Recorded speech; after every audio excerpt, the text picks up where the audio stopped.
after he got inducted in between games. But game one didn't really go to plan for Sheboygan. They fell 6-2 to the Clout, and they never really had a chance. They were up 1-0, and then 5-run in by the Clout in the fourth inning really put them away. And that dropped their overall record to 22-19. And this right here, this game against the Clout is their last non-league game of the season. And they'll play 7 games in 6 days of Newble action. Yeah, after this game, it really gets interesting with all those conference games. And we got 7 Newble games left, you said, and all next week. All of them are really important. And it's interesting, it could come down to that last doubleheader against Greenville, and they've given us trouble throughout the season. Yeah, they've scored plenty of runs against Sheboygan in their 2 games. They put an 18 spot on them in game 2 of the doubleheader at Wildwood. So definitely be interesting to see how the season finishes out. But until then, we got the Chicago Clout in town, and you want to go through their lineup? I can do that. David Rubin is leading off at shortstop. Josh Wenz is batting second at third. Playing third base is Andrew Rubin, and he bats third. The fourth hitter is Dino Biggers. He's catching. Batting fifth is the center fielder, Mike Farnan. Batting sixth, he caught the first game. He's DHing this game, Tariq Subo. Batting seventh, the left fielder, Matt Kucharski, pardon me.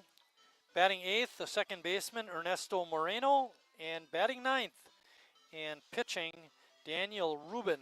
Joe Thompson is the pitcher.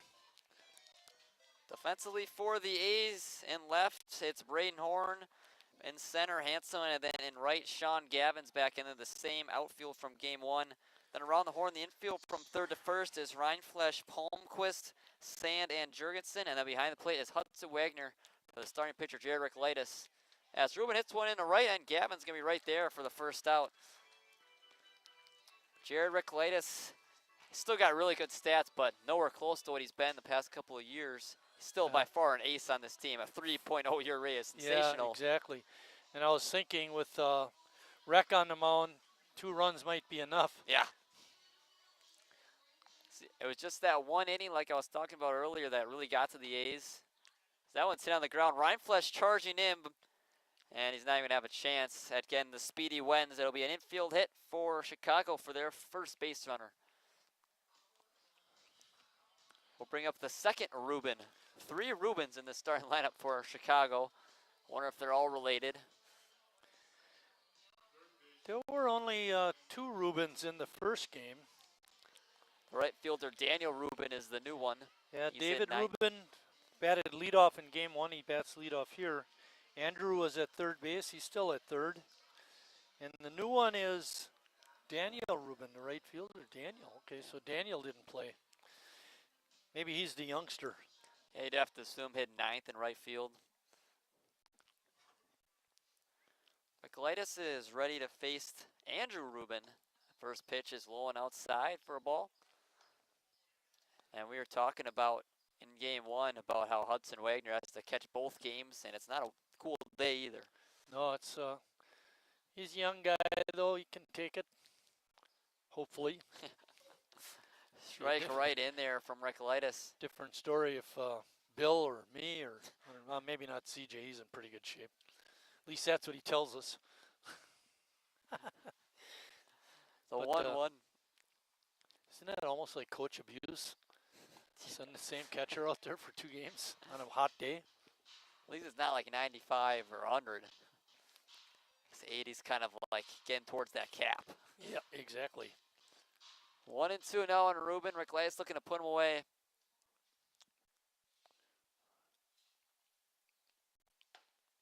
A called strike 3 on the outside corner.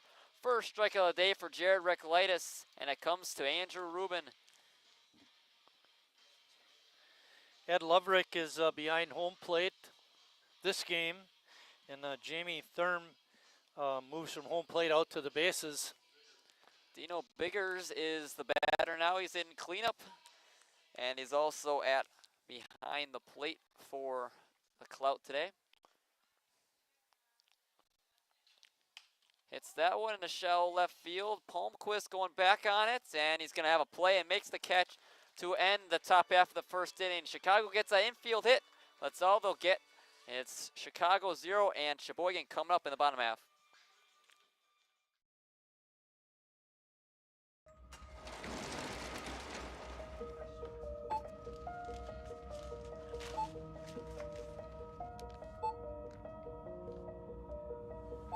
Whenever you shop Meijer, you don't just feed yourself or your family. You help support programs like Simply Give that feed our neighbors in need. Thank you.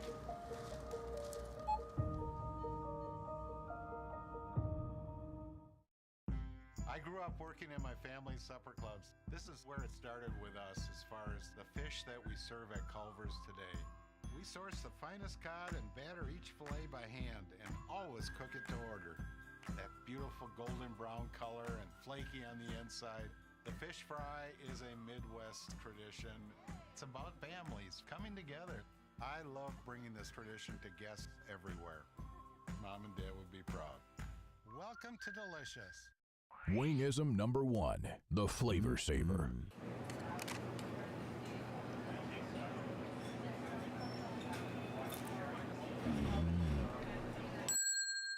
Legend Larry's, the definition of flavor. Wingism number 2, the Joker. Then her dad walked in. Dude, we're done eating. Use a napkin. You serious? Yeah. Are you serious? Yeah, I'm serious. Why so serious? Legend Larry's, the definition of flavor.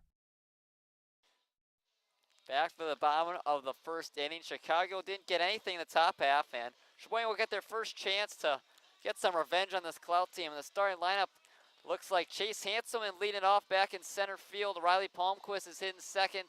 He's at short. Braden Horn's the 3-hole hitter in left. Jamie Jurgensen's hitting cleanup, followed by Hudson Wagner, the 5-hole hitter. Brad Reinflesh is hitting sixth, and he's back at third base. Sean Gavin's hitting seventh, followed by Casey Stone, and then rounding out is Nolan Sand at second base. Defensively for Chicago, they got Josh Wentz at first, Ernesto Moreno at second, Andrew Rubin is at third, David Rubin is at short. In the outfield, Matt Kucharski is in left.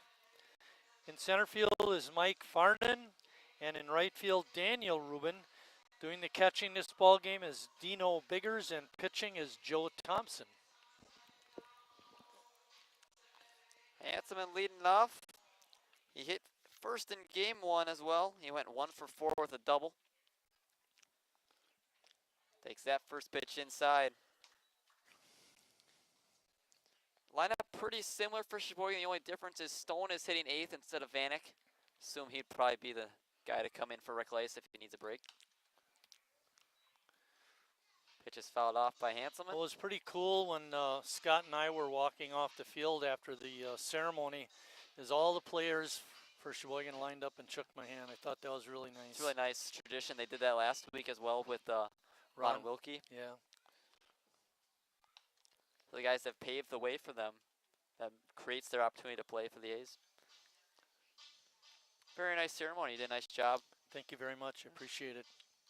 Shorter the better. Yeah. Well, you had to get back up here. Yeah, right. Things to do, people to see. No yawning over there.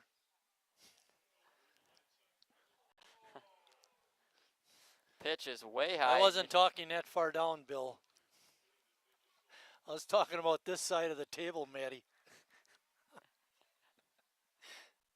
Count is even at 2-2 on Hanselman. Pitch nearly hit him that time by Thompson. Hits that one in the shallow right center field. Farnan's coming in on it. He'll make the catch for the first out. Bring up Riley Palmquist. He had an RBI in game one. He played a nice game. One of the two A's in game one that have multiple hits. He had two of them, including that bloop RBI single that gave Sheboygan their first run and a 1-0 lead at the time. And Brad Reinflesh is the other one. He had 3 hits. Yeah, he started the day at 227. He's probably close to 250 now, or 240s. As they can bring that up even more towards the end of the year. 1-0 to Palmquist. Fouls it back off the netting. Even at 1-1. I believe you were running the camera that was, I think it was 2 years ago. Jimmy struggled all year. And then the last third of the season, maybe about 10 games left, he just caught fire and ended up over 300. As the average is sitting at like 210 when before it started, all of a sudden he got super hot. Pitch to Palmquist is low. 2-1 now. Riley back at shortstop, per usual for Sheboygan. A little bit weird. Last night he played third base. But he's back to short today as Palmquist hits one very deep, but it's going to be way foul. Got a hold of that one. Oh, that one did go into the woods of no return.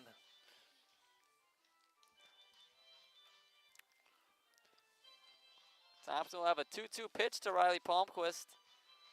I'll bet if you went in there starting with, back here where the bleachers are and just walked down on the other side of the road and looked into the bushes, you could find a lot of baseballs. Palmquist pops it up on the infield. And making the catch is the second baseman, Moreno, for the second out. Palmquist was not happy with himself after that swing. Chucked the bat down to the ground. Knew he could have done better. We'll bring up Braden Horn.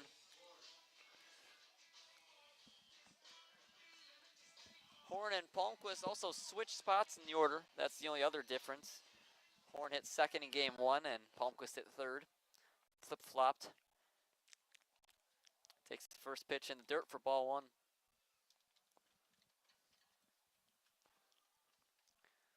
Horn had that big game last night. Went 4 for 5, brought his average way up. Hits that one foul. He went 0 for 3 with a walk in game 1 of this doubleheader. So they are a little bit below that 371 mark they came into today. Takes that one inside for a ball, 2-1 on him. I know it's early, but Thompson doesn't look like the same kind of pitcher that Powers did in game 1. Yeah, big lefty was Powers, and he gave the A's a lot of trouble, racked up 10 strikeouts. He was special. Really kept the A's at bay for most of the game. I had him for 7 innings, 7 hits, 2 runs, 2 earned, 2 walks only. Horn hits it on the ground to Rubin. Weird hop, and he makes the play. Throw over to first is in time to retire. Braden Horton retire the side. A's go down in order, and still 0-0 as we go to the second inning.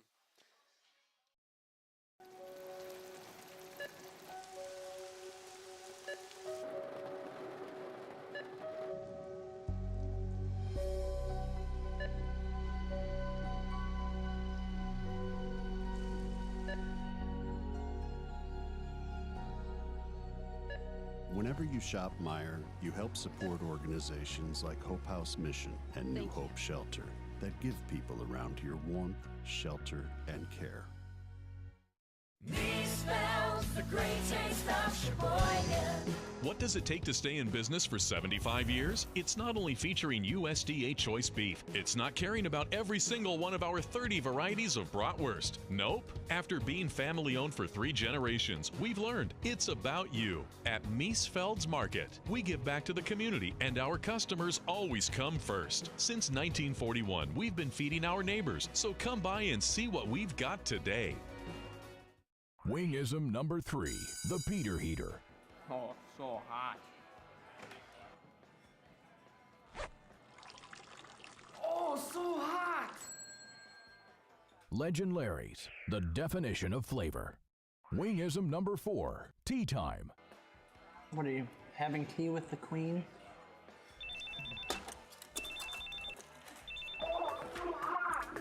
Hello. Nice. Legend Larry's, the definition of flavor.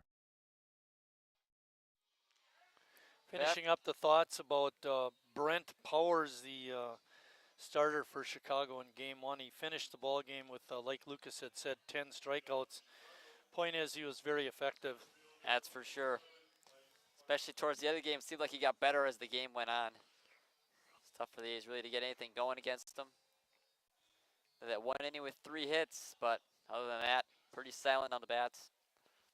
Recoletis facing Mike Farnan. First pitch for a strike.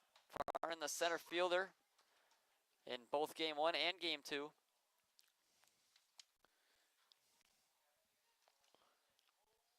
Farnan lines one foul right side. 0-2 on him. He was 1 for 4 in the first game, but he did hit the ball hard.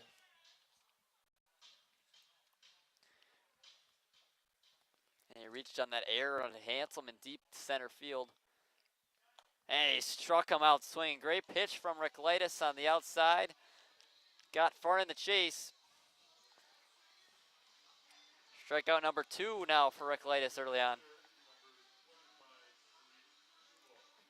Subo now, Tariq Subo, the DH, is now in for the Clout. Clout went with that extra hitter in game 1. Game 2 a little bit different. They're just running with the 9-man lineup as most teams do. Subo hits one to right, again, right in the tracks of Sean Gavin. And he'll make the catch for the second out. You couldn't get away with that in the State League or the Nubel League, and they have rules. You can have a DH, but can only bat 9. Much more flexible in the exhibition games. Yeah, give more guys a chance. Why not? And we were talking about Shadow doesn't really play in a league, so must play a lot of exhibitions. So they probably go with that extra hitter more often than not. Correct. First pitch was in there to Kucharski, Matt Kucharski, the left fielder, who's in 7th.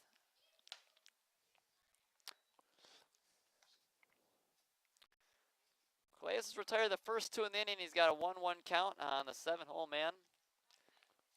Now it's hit on the ground. Ryan Flesh can't get to it. It'll get through for a base hit. Second hit of the day for the Clout. Both singles. Bring up Ernesto Moreno, second baseman. Hunter's got a thankless job this game, trying to sell the 50-50 raffle tickets to a very thinned out crowd. Everyone just wanted to see the induction, then leave. Very understandable. Yeah. That's the only reason people come. Hey, you're lucky I came back. Thank goodness. I wouldn't miss it. Pitch right in there from Recoletis to Moreno. 0-1.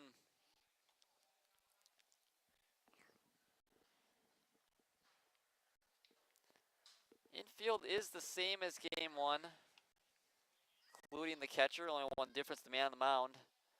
So that pitch is check swing, didn't go around, evens it up now, 1-1. And no changes in the outfield either. It's just the DH spot that's different with Casey Stone defensively for Sheboygan.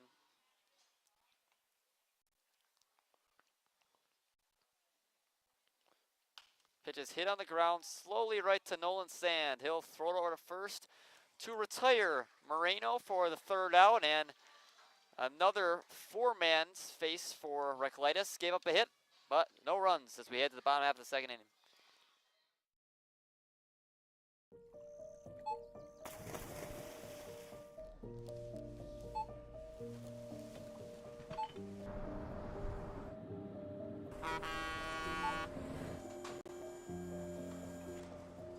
Whenever you shop Meijer, you shop for more than yourself.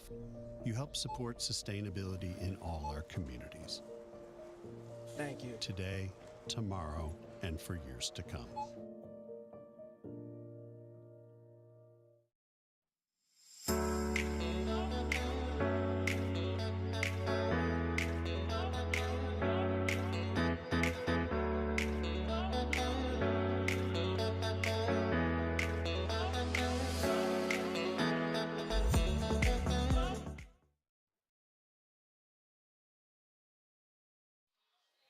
Back for the bottom of the 2nd inning, Joe Thompson will face 4, 5, and 6, Jimmy Jurgensen, Hudson Wagner, and Brad Reinflesh. Jurgensen, after yesterday's game where he had a 2 RBI double, he got up to 20 RBIs on the season now. He'll lead off this 2nd inning. Did you see that throwdown by Biggers? I did not. From his knees right on the bag. A little bit different than what we saw in between innings from Subo in game one. A couple of them were a little bit of an airmail, ended up in center field. Jorgensen ready to face Thompson. Gets to see a right-hander in game two. Powers a really good left-hander. Gave hitters like Jimmy and David Vanek a lot of trouble. His check swing right to Ruben at third. Throw over in time to get Jorgensen. Jimmy can't be happy about that. Not much of an at-bat. No. Telley wanted to hold back on that one. Couldn't keep the hands back and made contact right to Ruben at third. Bring up the catcher, Hudson Wagner.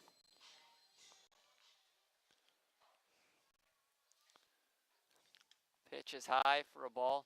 We were talking about coming in today if we would get both games in because of the rain. It's been a pretty nice day throughout. It hasn't really looked like it's going to rain. Rain might have missed us a little bit at least. Get both games in. Beautiful day.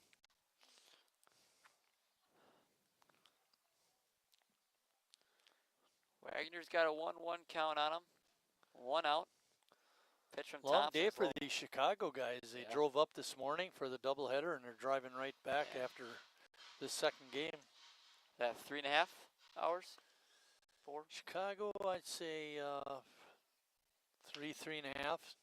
Wagner hits it on the ground foul just on the left side of the third base bag. That would have been interesting to see if he could have thrown out Hudson at first. Ruben's done a nice job at third base so far. Made a couple nice plays. That one went tough with Wagner's speed.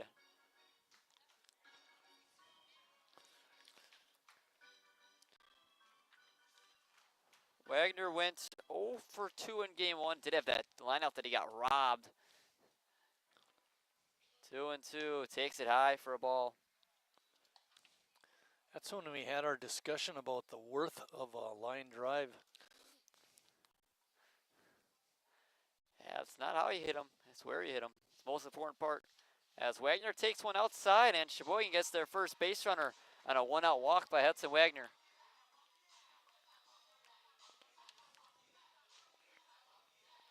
Brad Reinflesch, he had by far the best day hitting-wise for Sheboygan in game one. Went 3 for 4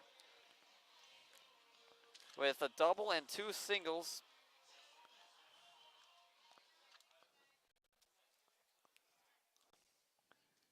His 2 singles went right up the middle out into center field. That pitch is right on the high outside corner for a strike. I would call it this way, Lucas. It was called a strike. Maybe it wasn't one.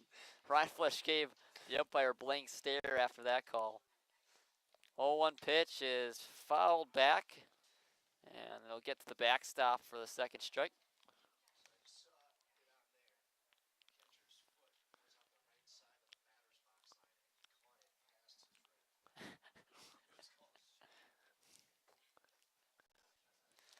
Oh, and 2 now on Reinflesch. Can advance Wagner at first, get Sheboygan's first hit. Hits that one in left field for a base hit. 4 hits on the doubleheader for Brad Reinflesch. And we just keep seeing his average rise. He only had 4 at-bats coming in. And he's got 4 hits between 2 games. Maybe when he pitches, you want to put him in the lineup. Yeah. Some Sheboygan did a few years ago was when they didn't have as many players available on the weekends. He'd DH a lot of games. Hit over 300 last year even. So we know he can hit. Brings up Sean Gavin.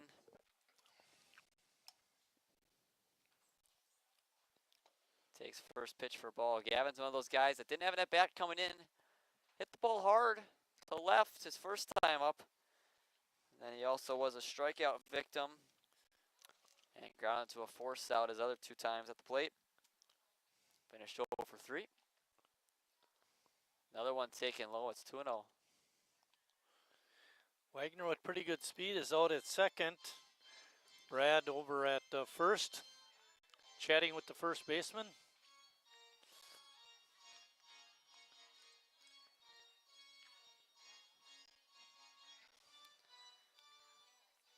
Top Thompson still no one, or still just the one out in the inning.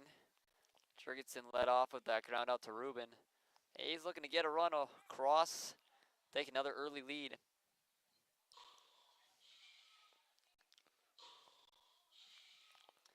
Neither team has a lot of options in their dugout.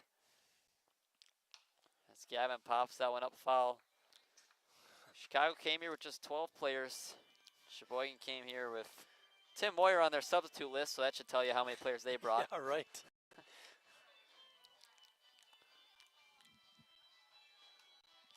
Gavin thought he should have done a little more with that last pitch, and I agree. Too bad he fouled it straight back.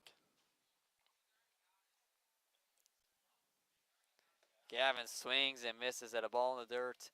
Great breaking ball that time by Joe Thompson. We mentioned Thompson in game one had that nice throw to third, so he can throw the ball hard. No surprise, he's a pitcher.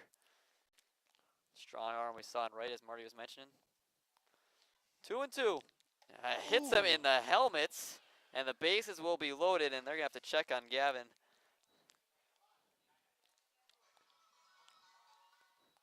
Hey, he's walking at first. He's got to be okay, you'd think. At least he's saying he's okay. Yeah, you hope he is. Not many options on the bench, that's for sure. If this were a major league game, they'd have 6 trainers out there looking at him, doing all the different concussion tests. Get Vanek out in right field. Yeah, he played center. That was his position. Oh, his time okay. at Lutheran. I was his left field buddy. Casey Stone making his first at bat as a Sheboygan A. Or at least this year.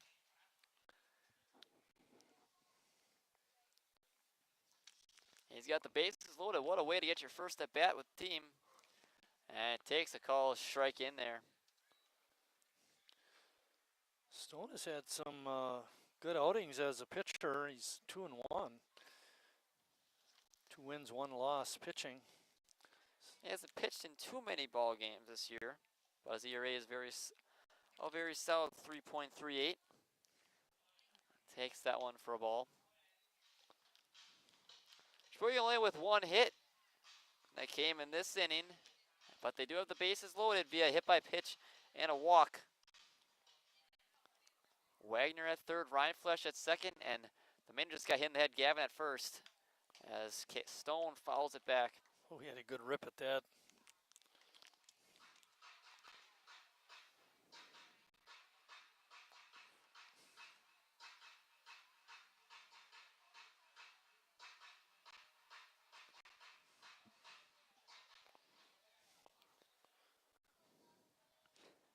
Thompson ready to throw the 1-2 pitch. Huge at bat here for Casey Stone early in this game. Takes a called strike 3. Great breaking ball that time by Thompson. Buckled the knees of Casey Stone. Brings up Nolan Sand. Same situation, bases loaded, this time 2 outs.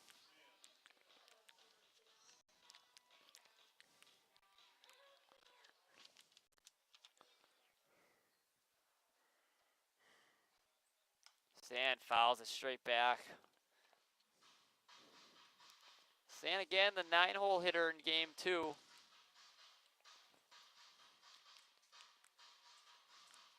Game 1 saw him go 0 for 3. Looking for a little bit better game this time around. Need that clutch 2-out hit. Takes that one in there for a strike. Boy, that looked like one he should have swung at. Thompson has really worked that breaking ball in there. It's had the A's fooled a few times. See what he does, 0-2. In the game last night, Sand hits it on the ground. Slow roller to Moreno on his way to first. It Sands. He's safe. And the A's will get a run on the infield hit by Nolan Sand. That's just put the ball in play. That's exactly what Nolan Sand did, and he brings home a run for Sheboygan, and they're up 1-0. That was huge, not just because we got the run, but it also takes us back to the top of the order with Hanselman up. It's tough. That ball was coming in so slow at Moreno.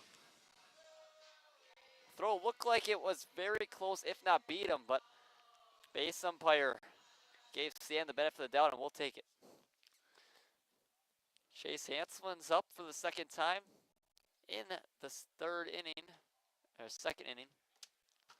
Last night in the game, we mentioned about Henry Poznanski giving us a lot of information on his various players, and one of them had attended Milwaukee Technical College, MATC, and I thought that when you mentioned that it was MSOE, Milwaukee School of Engineering, and when I told a story about Scott Murphy, he went to MSOE. Oh. The technical, you know, the school where you got to be smart. Yeah, my dad went there. Yeah, and he played basketball 4 years there. So Oh, it was MSOE that Scott Murphy from South High went to college, and just wanted to clear that up. My wife mentioned that when I got home, and trying to fix that. You know, one of the many mistakes I keep trying to fix every day. No. Well, not just with announcing.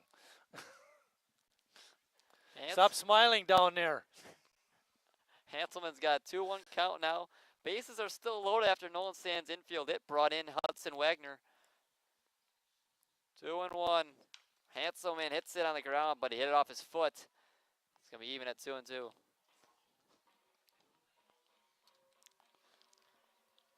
Hanselman, the 7th man hit in the inning. Even after Thompson got Jurgensen, who led off this inning, 5-3 putout. The next 3 reached. And obviously, Sand got that infield hit to bring home the run. 2-1, 2 outs to Chase Hanselman. That one just missed, and now nowhere to put Hanselman. Thompson's got to make a couple big pitches here with a 3-1 count.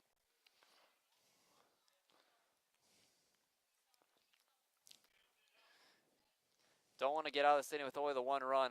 Huge chance for Sheboygan to kind of get some ground, pull away from this Clout team. Hanselman pops it up on the infield. Rubin calling everyone off, and he'll make the catch to end the inning. Sheboygan does get 1 on the Nolan Sand infield hit, and that makes it 1-0 A's as we go to the 3rd inning.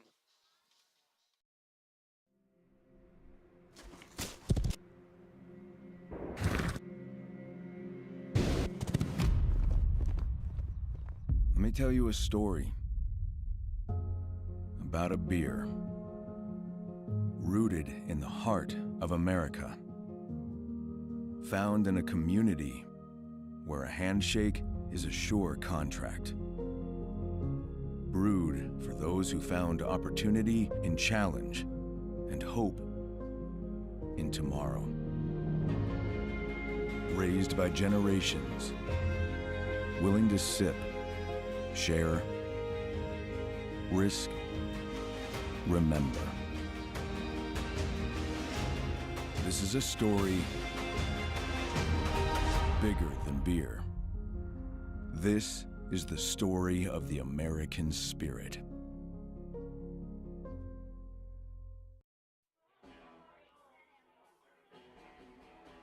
All right, guys, we got teriyaki, honey barbecue, and mild. Enjoy.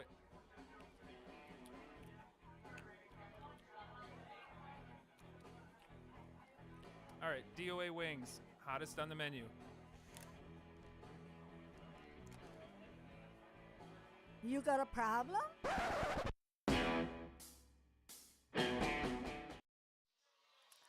Starting off the top of the 3rd inning is the 3rd of the Rubin trio. Daniel Rubin, the right fielder. David Rubin's on deck. 9-hole hitter today. Pitch is in there for a strike.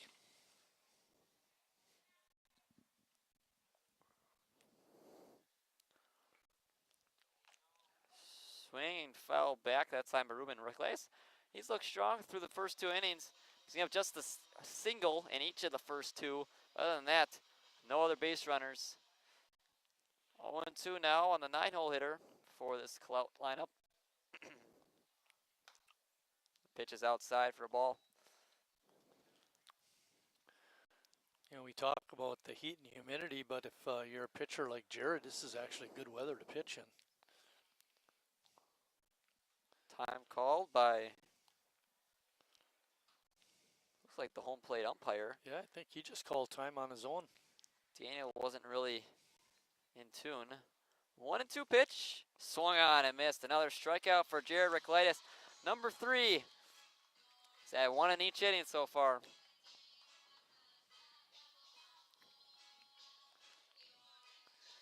The other thing I think that's important so far this game, I don't want to speak too soon, but each of the 3 innings, he's always got the leadoff man. Yep, that's huge. Brings up David Rubin. He lines one. Palmquist just off his glove again. A similar play in the first game. Down another base hit. If he's 6 feet instead of 5'11", he's got it.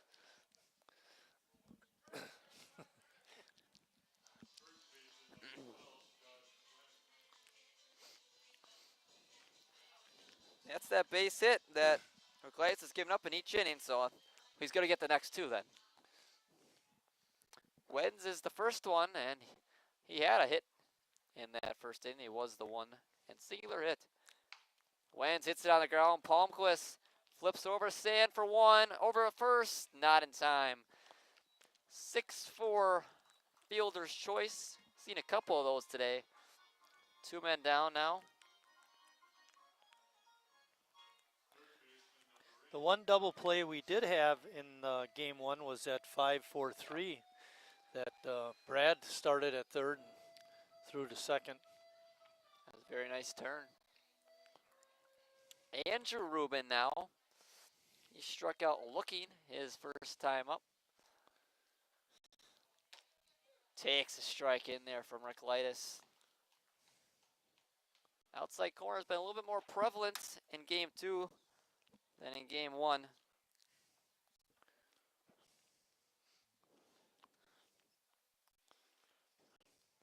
1-0 Sheboygan after that. Bases loaded infield hit by Nolan Sand.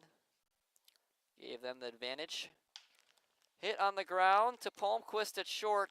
He'll throw over to first in time to get Rubin, and the streak continues of a 1-hit, 1 strikeout inning by Jared Ricklitis, and another 0 put up by him.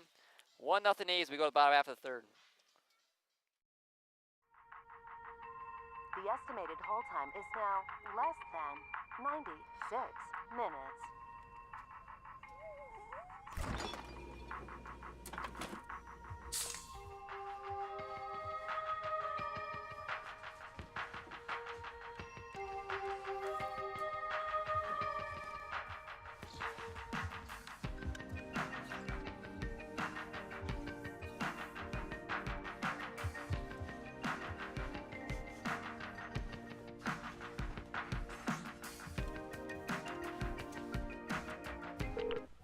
Thank you for your patience.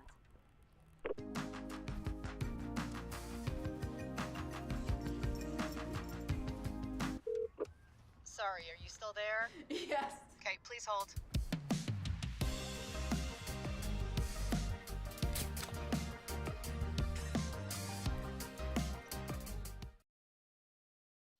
Bottom half of the 3rd inning ready to begin. Riley Palmquist will be the man that leads it off, followed by Braden Horn, and then Jimmy Jurgensen are the 3 due up for this bottom half of the 3rd inning. Game time temperature for this game was 81 degrees, and it's partly sunny. A few more clouds, but they certainly don't look threatening. Now we were expecting it rain earlier this morning. Did you get any rain by your house? We got like mist by ours. A little bit. Rained on me a little bit this morning. Staying in line. Another nice throwdown that time by the catcher. Biggers. Palmquist getting in the box, and he's ready for his second at bat. Popped out to second his last time up, and he wasn't very happy with himself. Expects a little bit more this time around.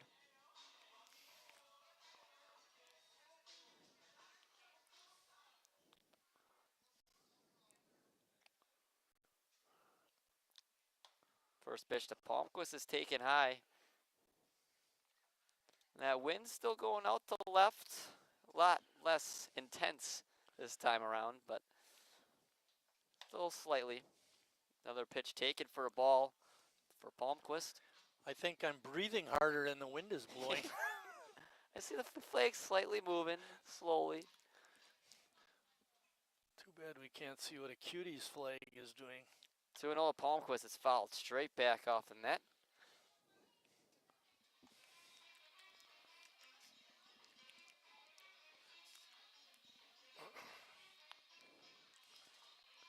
Thompson had a 1-2-3 first inning, and then the second inning, a little more dangerous. Walk hit by pitch, and 2 hits.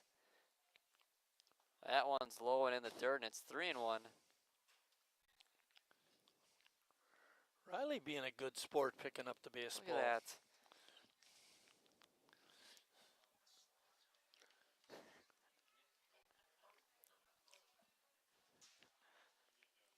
Three and one now on Riley Palmquist.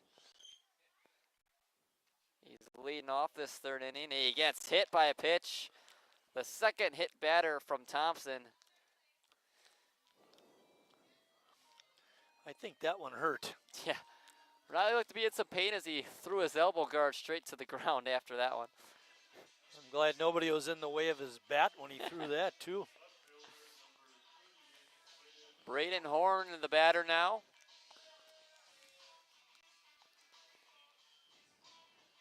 Grounded out to Rubin at third, his first time up.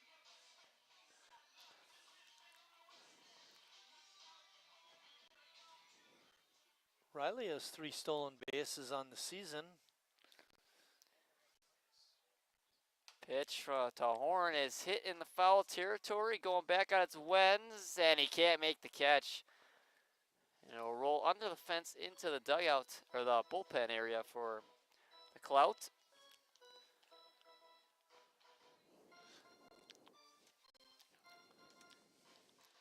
You know, you talk about Riley Palmquist having 3 stolen bases. I feel like last game that the catcher who didn't have greatest arm, Subo, and he was a left-hander on the mound. Powers prevented the ace from running, and I got a right-hander with a catcher with a stronger arm.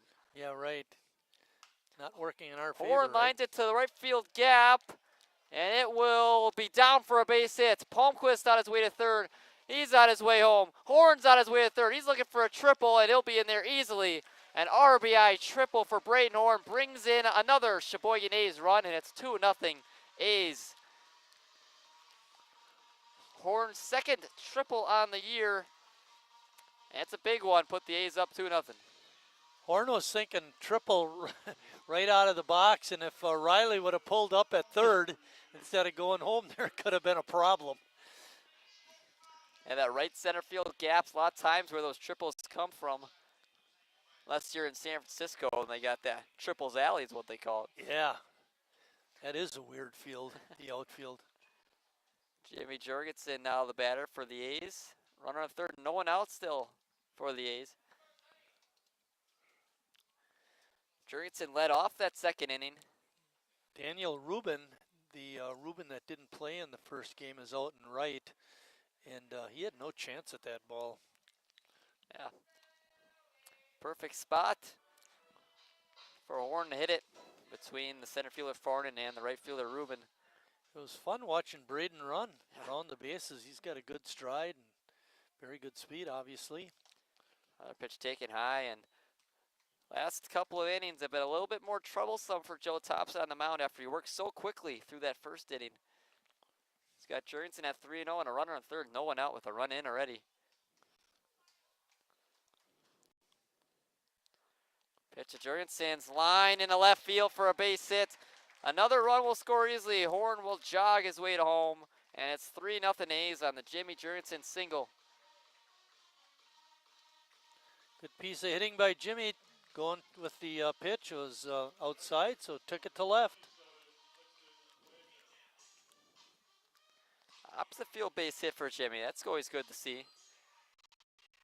And I'll bring up Hudson Wagner. Drew a walk and came around and scored. The only run that the A's got in that second inning. First pitch is taken in the dirt.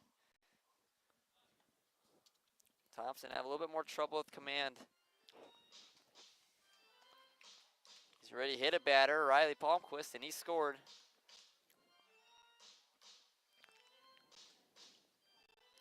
The man on deck's done a lot of damage to this Clout team today. 4 hits between 2 games. So he definitely wants to get Hudson Wagner here. As Wagner hits one to center. It's falling fast, but it'll be the shortstop, Rubin, who will make the catch for the first out. That was a fine play by the shortstop who really hustled out there, turned and ran back, and got in great position and made the catch. Yeah, it looked like that ball might have carried a little bit further, but he caught that one shallow. The center fielder was definitely not going to get it. No, that would dropped easily if Farnan was the only one with the play. Brad Reinflash, who's one of the hottest hitters so far this weekend, will be the man at the plate. It's ready 3-0 A's, 2 runs in the inning. Reinflash looking to extend that. Takes first pitch inside for a ball.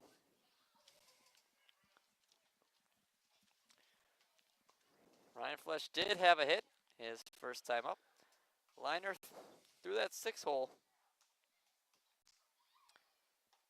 Pitch is taken inside for a ball.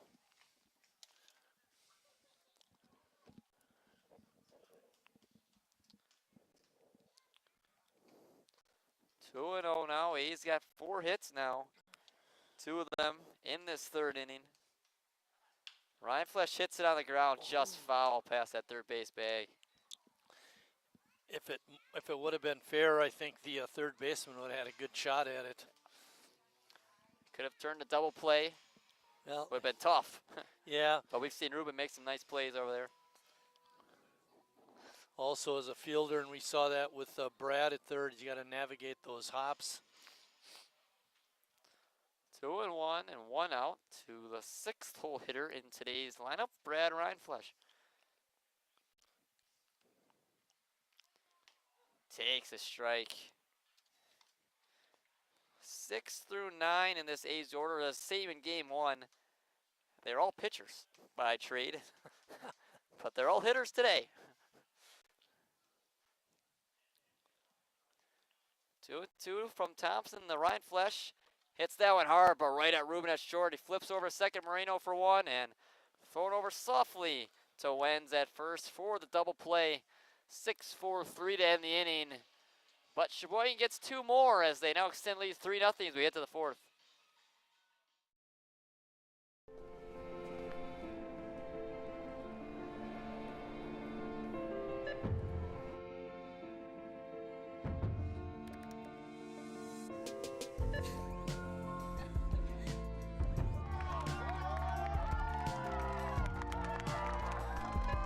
Whenever you shop Meijer, you help support programs like Boys and Girls Clubs and Girls Who Code that show kids they can dream anything and do even more.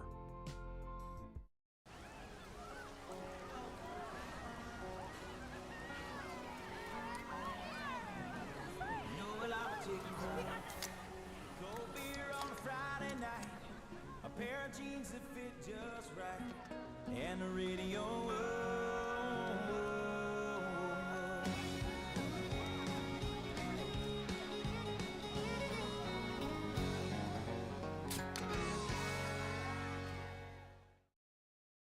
Fry at the ballpark Monday.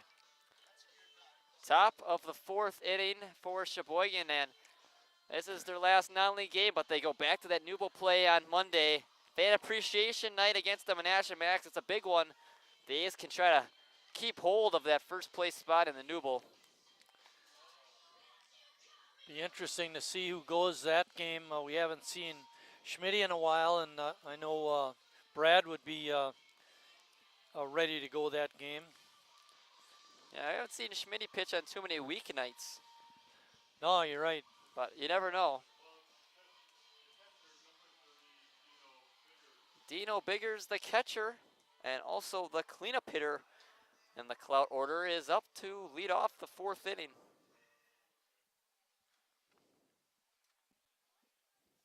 Pitch from Recolytis. Right in there for a strike. Biggers was trying to sell it, but it was right down the middle.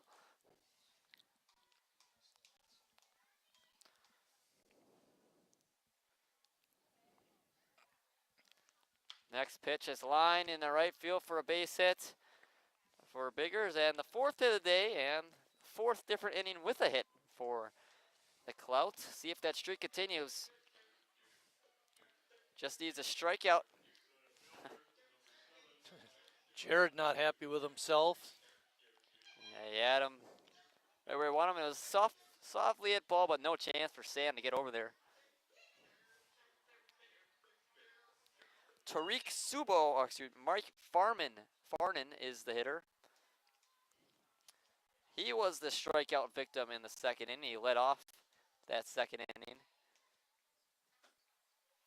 Pitch is hit on the ground to short. A wild hop. Man. As that ball bounces over the head of Riley Palmquist. What could have been a sure double play. Wildwood Park says, not today. That is unbelievable.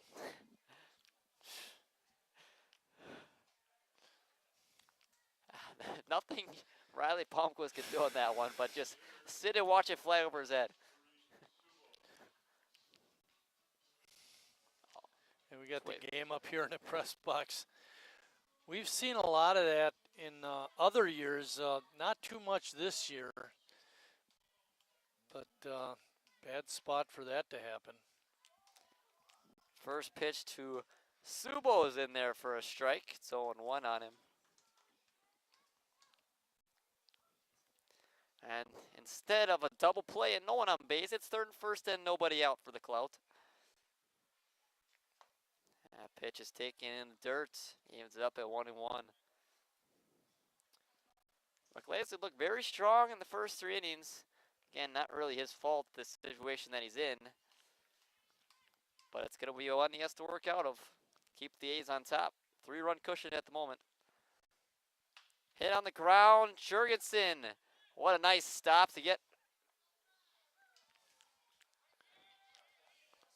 Oh.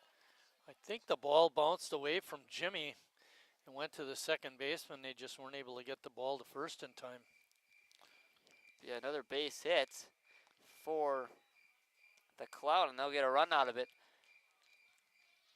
And they still have first and second with nobody out. Brings up Matt Kucharski. That was a tough play. It was hit hard, yeah. Looks like it bounced off of Jimmy. Is that what you said you saw? Yeah. It's hard to see because we got these two beams that are right in front of me. I don't know how it is for you. That one hit on the ground, and that one will get through for a base hit. Very softly hit, and they'll hold the runner Farnan at third. And the bases are loaded, and Chicago is more than threatening in this fourth inning. 4 consecutive hits to start off the inning. All singles.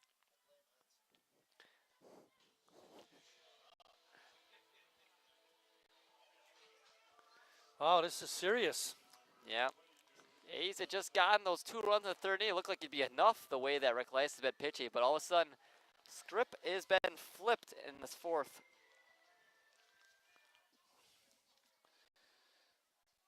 In the fourth inning of game 1, Chicago scored 5 runs. Also, it was that fourth inning last night. The Tropics got a few. That one hit on the ground. Palmquist takes it himself to second, over to first in time. Clout will get a run, but the A's will definitely take a double play. 6-3 double play, turned by Riley Palmquist. That's now 3-2 A's. And a runner on third.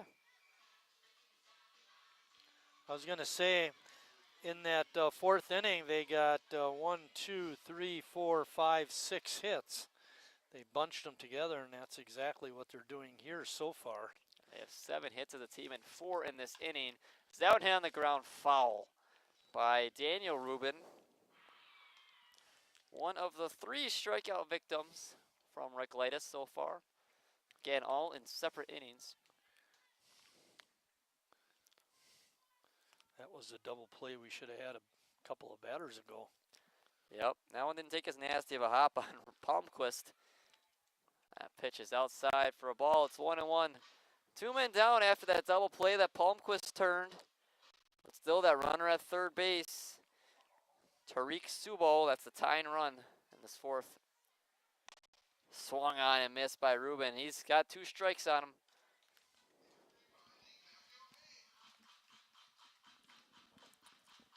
It'll be Ruben, Wenz, Ruben.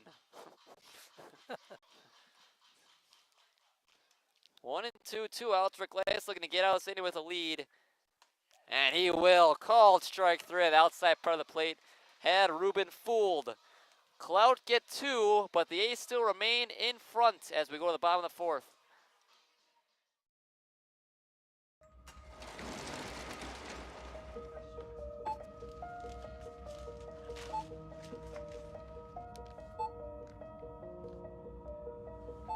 Whenever you shop Meijer, you don't just feed yourself or your family. You help support programs like Simply Give that feed our neighbors in need.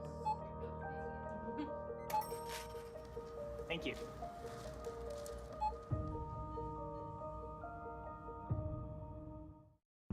I grew up working in my family's supper clubs. This is where it started with us as far as the fish that we serve at Culver's today. We source the finest cod and batter each fillet by hand and always cook it to order. That beautiful golden brown color and flaky on the inside. The fish fry is a Midwest tradition. It's about families coming together. I love bringing this tradition to guests everywhere. Mom and Dad would be proud. Welcome to Delicious. Wingism number 1, the Flavor Saver.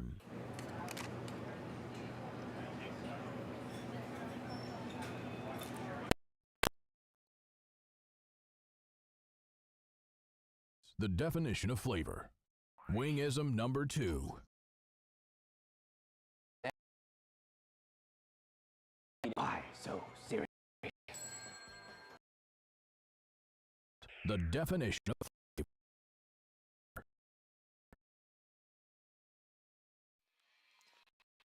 Sean Gavin will be the man to greet Joe Thompson in this 4th inning. Clout got 2 runs, so the A's need some more insurance as they only find themselves up by a score of 3-2. Be Gavin, Stone, and Sand, 7, 8, and 9. That pitch is inside and high on Sean Gavin. Yeah, the way things are playing out, it doesn't look like 3 runs will be enough. And we thought it would be. We thought 1 or 2 would be enough just a few innings ago. Pitch inside again to Gavin. Gavin was the man that got hit in the head in that 2nd inning.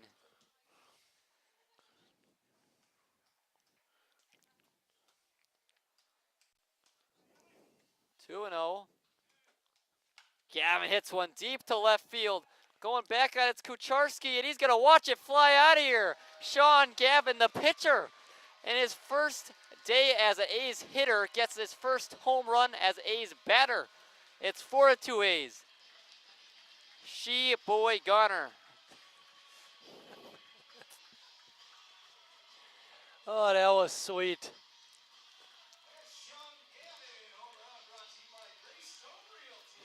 Did not have that one on your bingo card, I bet. Yeah, right.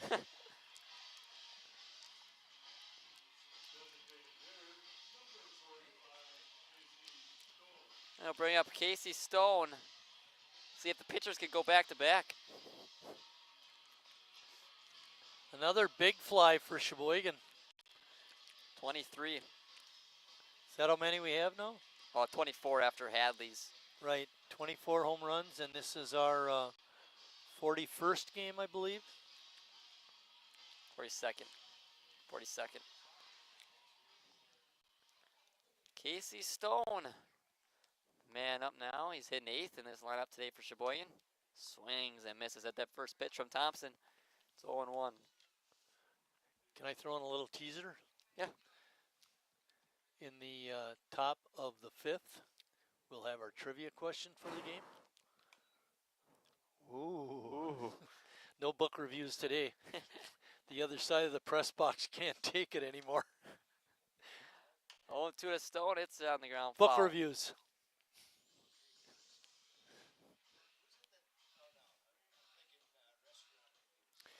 I think over the years we've only done one, and it was Schultz's.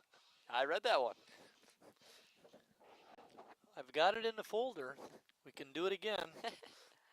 0-2 to Stone. Swings and misses. Another strikeout for Joe Thompson. It's his 2nd, and both of them have been to Casey Stone.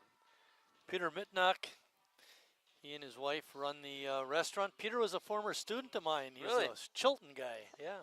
That's cool. Goes back to Sheboygan, where you are, and that's awesome. Yeah. His daughter went to Lutheran High. Oh, who? Oh, probably not my Yeah, time. Mitnock, but No. Nolan Sand, the 9-hole hitter in this lineup. He had the infield hit. Umpire needs some water. It's a hot day out there. Don't want to happen what we saw against Greenville, where they had to take the umpire out of the game because of the heat. So best to just give him a minute. I think when Riley got the water back from the umpire, he said, "No, I want to pitch when I get up here to hit."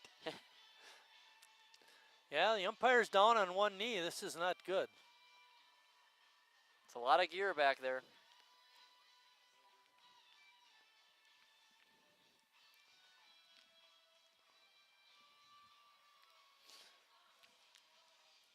Both managers now checking on the home plate umpire. Riley back with the water. Also, it looks like the trainer is out to offer assistance. Jamie Thorne is the man behind the plate, and was the man behind the plate in game 1, and now it's Loverick. Ed Loverick. I don't believe we've had Eds this year. This is the first time I remember seeing him. Let's talk about this with CJ just yesterday. It's been a really weird summer. It's been either really cold or really hot. And today it's one of those hot days as they'll walk Loverick off the field, and we'll see what they do with Thorne if he goes to get Skiron, become that home plate umpire. What they have done in the past is take the base umpire, put him behind the mound, and call balls and strikes from out there. That's a possibility. I don't think Ed is going back behind the plate, and that's probably a good decision. Yeah, it looks like, yeah, kind of leaned against the railing with the trainer. Carlin down there with some ice. Hey, we saw him call that timeout. That was kind of uncharacteristic. So it looked like he was suffering for a couple innings now back there. Eventually just couldn't take it anymore. Hey, as long as we have a break, let's do trivia. Yeah, let's do it. This Hall of Fame lefty hitting first baseman once was president of the Wisconsin State League. Did you guys hear that down there? This Hall of Fame lefty hitting first baseman was once president of the Wisconsin State League. This Hall of Fame lefty hitting first baseman was once president of the Wisconsin State League.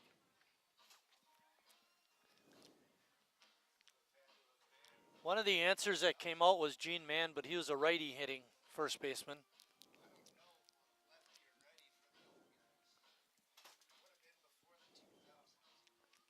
I think it was one in the early years. Well, not that early. But anyway, we'll give you that answer, maybe, in a couple of batters. Looks like Marty's idea is coming to fruition as Thorne looks to be calling balls and strikes from behind the mound, so he doesn't have to go and get all the gear. And he'll see Nolan Sand hits a shallow fly to right field. Rubin nearly gets run into by Moreno, but he'll make the catch for the second out, and I'll bring back the top of the order to Chase Hanselman. That could have been dangerous too. Definitely. Hanselman's 0 for 2 with the flyout and a pop-up. Be checking on Loverick. He's sitting on the bench right by the A's dugout. Maybe just taking a break, but I doubt to see him back out there behind the plate.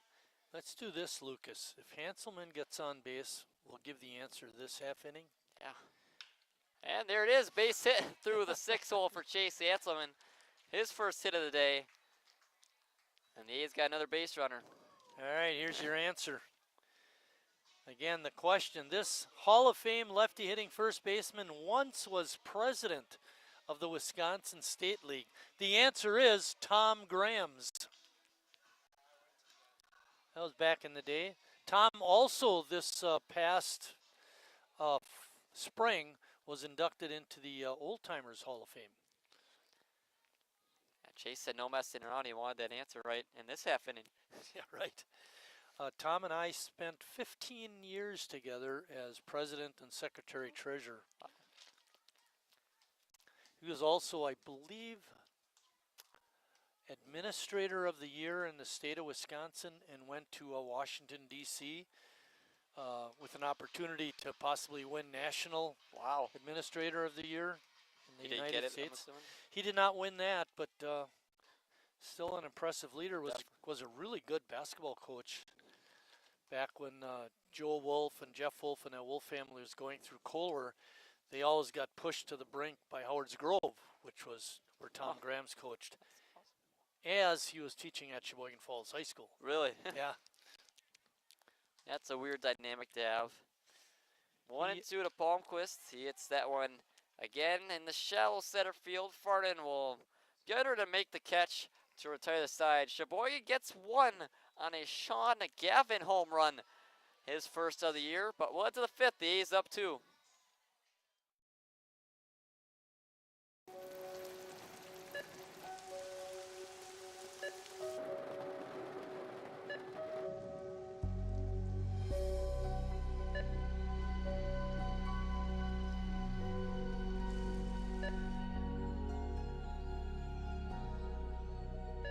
Whenever you shop Meijer, you help support organizations like Hope House Mission and New Hope Shelter that give people around here warmth, shelter, and care. Me spells the great taste of Sheboygan. What does it take to stay in business for 75 years? It's not only featuring USDA choice beef, it's not caring about every single one of our 30 varieties of bratwurst. Nope. After being family owned for 3 generations, we've learned it's about you. At Miesfeld's Market, we give back to the community and our customers always come first. Since 1941, we've been feeding our neighbors, so come by and see what we've got today. Wingism number 3, the Peter Heater. Oh, so hot. Oh, so hot! Legend Larry's, the definition of flavor. Wingism number 4, tea time. What are you, having tea with the queen?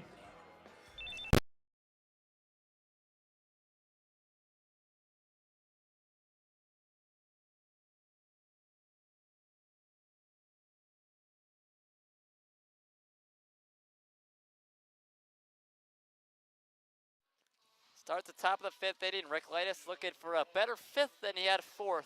That 4th inning has really been the bugaboo for Sheboygan in the past couple of games. They've got multiple runs in each of the last 3 4th innings from the Chicago Clout and then the Tropics last night. As that ball hit on the ground softly to Jurgensen, and he will retire the leadoff batter, David Rubin, for the first out.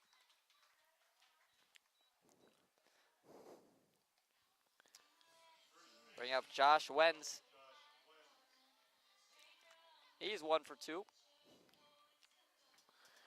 Wenz was at first base in the first game, and he's there again in game 2.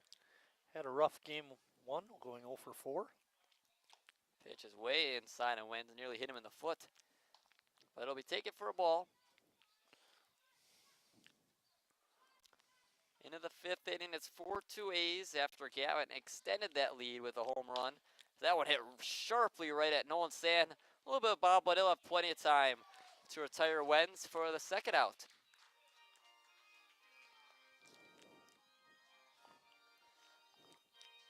And Andrew Rubin is the last man in front of him from Jared Ricklitis from his first 3-up, 3-down inning of the day. So if Rec gets a double play in the 4th and then gets the last hitter on that strikeout, is that 3 batters in a row or just 2? What, say again? Well, see, he got the double Yeah, it's play. 4. So there's 2 He's got outs. 4. And then he got, Oh, you're saying if he got, because is that 3 in a row in that inning? And then he's got 2 here, so I would that's say be 2, 5. because I'd say batters in a row, so he got that batter. So it's 4. Yeah. Okay. That's what I would think, too. 1-1 on Ruben. 2 men down. Swing and a miss. Good fastball by Jared Ricklitis.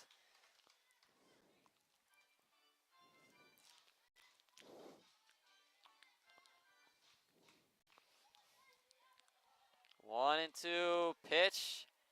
Maybe if Hudson would have caught that, he could have gotten a called strike. We got a problem.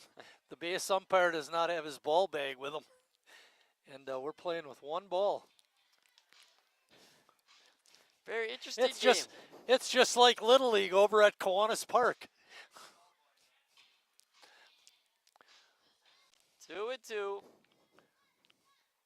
2 men down in the top of the 5th inning. Swung on and missed. Jared Ricklitis strikes out Ruben for his first clean inning of the day. Another 0, and it's 4-2 Sheboygan. Go to the bottom half of the 5th inning.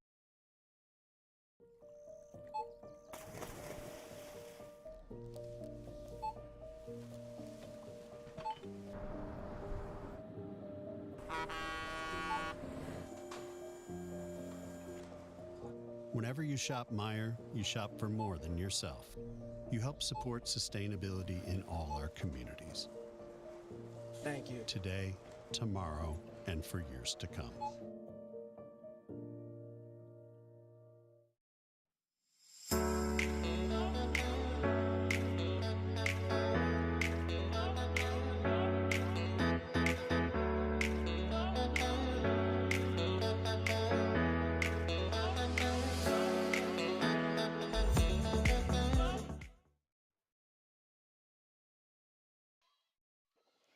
Bottom of the 5th inning, ready to begin. Joe Thompson is back out there for his 5th inning of work.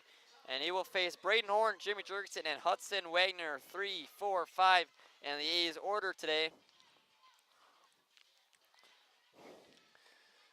A couple of makeup dates for Sheboygan. They're both on the road, and they happen this coming week. Sheboygan is at Kewaskum Thursday, July 24th.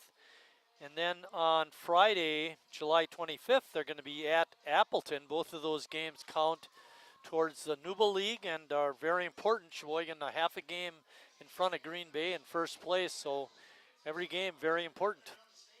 Game and a half? Think so? Yeah. Half a game? Oh, yeah, you're right. Game and a half? You're right. Hate that when you're always right. Anyway, 2 games, 5 in a row. Monday, Tuesday, Wednesday, Thursday, Friday, and Monday's a home game, and you said Wednesday? Yep. Is a home game. Then if the A's hold on to that first spot in the New Bowl, they play a for sure home game August 5th. It's best of 3. Game 1 at home, game 2 on the road, game 3 if necessary would be at Wildwood Park on August 7th.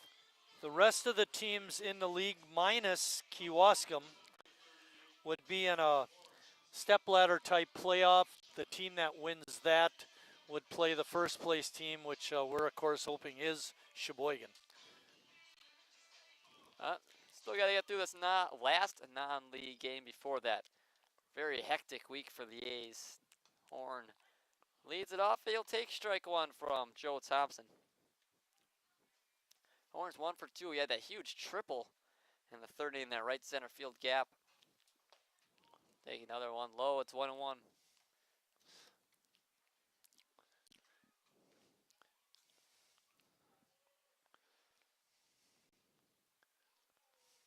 Pitch is inside on Horn. Yeah, it's been that one inning for Chicago that's kind of kept them around. Game 1, it was kind of what put them in front. But just the 2 runs. A's have 4, so they're up by 2. 2-1. Horn hits one to right. Falling fast, but it will be a hit. Another hit for Braden Horn. Go back to that 4-hit day yesterday. He's got 6 hits in the past 2 days. Average is climbing. No wonder he likes it here in Sheboygan. He likes hitting close to 400, I'm sure. Jamie Jurgensen's the man at the plate. He had a nice opposite field hit his last time up, but he was out at second base on the double play that ended that third inning. Pitcher Jurgensen is low and outside for a ball. I wonder if the umpire gets double pay when he works alone. Pay and a half, because he did half the game, kind of. Time and a half? Yeah, overtime. Is that what you get when you cut the grass twice in 1 week? No. David Vanek going over at first base, be the first base coach. Jurgensen on the other, has got a 2-0 count. Man on first base, pitch taken by Jurgensen. 2-1. Jimmy's 1 for 2. I mentioned he had that opposite field single. Check on Horn at first, nowhere near in time. Bottom of the 5th inning. Sheboygan just 6 defensive outs away from getting a split in the series with the Clout. Jurgensen takes one low. It moves to 3-1. Would like a little bit more insurance than just a 2-run lead. Get up to 4 at least. A little bit of a cushion.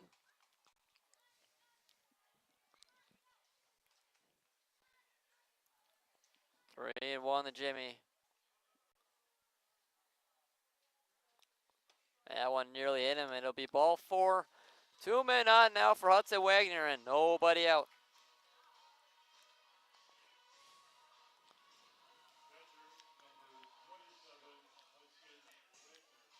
And I was just had a thought. Wouldn't it be kind of cool if we get Hudson to bunt him over for Brad, because Brad's been hitting so good? 3rd and 2nd, yep, that'd be awesome. See if that's the idea. They go with Hudson, but before that, we'll have a meeting at the mound for the Clout, see if Thompson's day is done. Powers went all 7. This is the first time we've seen a meeting at the mound for the Clout today.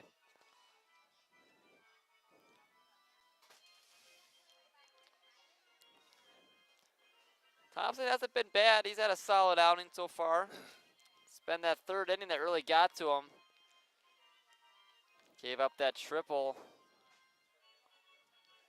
3 batters Kind of reached a in a cool row. shirt. Yeah.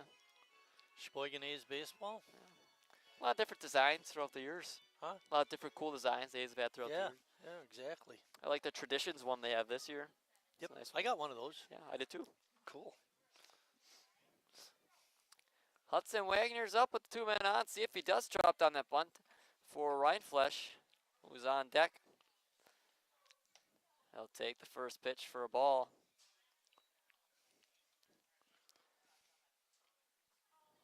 Both teams have 7 hits. The A's just have 2 more runs. It's the most important part.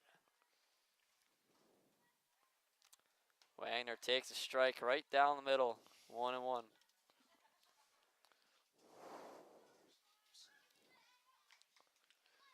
Thing that's gotten Thompson in trouble is the hit by pitches, and he only has 2 walks. That wasn't too bad, but Wagner pops it up in the shallow left center field.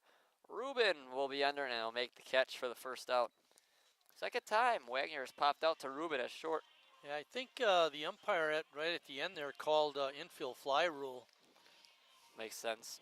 And then people say, well, he caught it in the outfield. How can that be? We don't want to get into that discussion, but the umpire was correct. You say it was a reasonable distance. I think you mentioned that the last time we talked about it. They ever see that one play in the wild card? I think it was the Cardinals Braves, I want to say. It was deep into shallow left field, and they gave the infield fly rule when it's kind of questionable. Big controversial call. Well, here's another one people might not understand. Can you have an infield fly rule if the outfielder catches the ball? I would assume so, Yep, if it drifts you out can. there, yeah. Yeah. 0-1 to Brad Reinflesch. He does have another hit in this game after his 3-hit performance in game 1. As he hits that one deep to right field, going back on it to Rubin. Back some more, but he'll make the catch. Taking up and going to third is Braden Horn. He'll be first to third with 2 men out. For Sean Gavin, who hit the big home run his last time up. I was thinking maybe he's not going to catch us because he got turned around and right. And Daniel Rubin made a nice grab. It's kind of reminded me of the way that Hanselman was going back on that one in game 1 on Farn's hit. Yeah, exactly.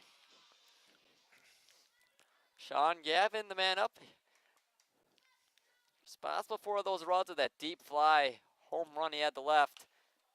He'll let that one foul right side. In the bullpen.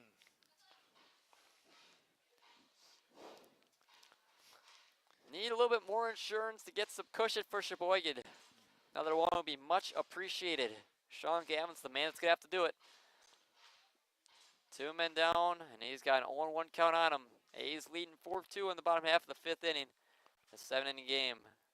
As Gavin takes it outside for a ball. Recolytis going for his 3rd win of the year. 1-1 to Gavin. Think he'll be coming out for the 6th. Who? Rec. Yeah, definitely. 2-1 as that pitch is taken low. Stone on deck. Thompson's going to have to get through Gavin first.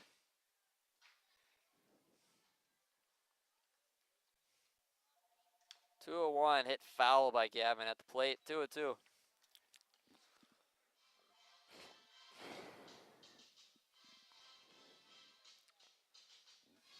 Third and first. The runner at first is Braden Horn. Man at first is Jamie Jorgensen. Horn reshot a single and Jorgensen on a walk. Pitch inside. Runs it full on Sean Gavin.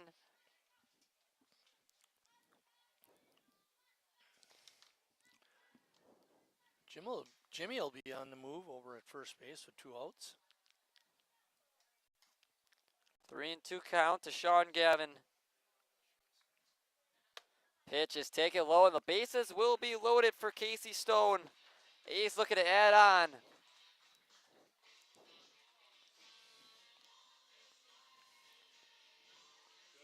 Thompson has 2 strikeouts today. Time to hit the ball. Both of them have had Casey Stone. We're going to change that. And at bat number 3, give the A's a little bit more cushion on this 4-2 lead. Pitch from Thompson is right in there for a strike.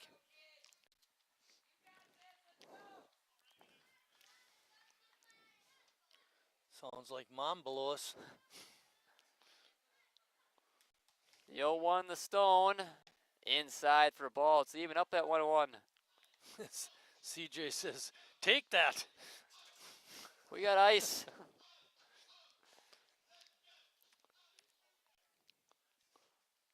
Thompson, the Stone. It's 1-1, 2 men out. Takes a strike. Horn at third, Jurgensen at second, and Sean Gavin at first, with Casey Stone at the plate. 1-2 to him now. Takes it just outside. Count evens up at 2-2. That pitch was there for Loverick earlier in the game, but Thorne does not agree. That pitch is taken low and nowhere to put Casey Stone. Count is full.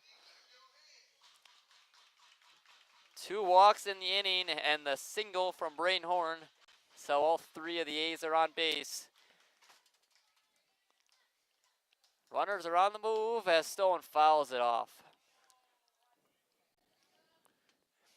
I think a ball in the gap would score everybody.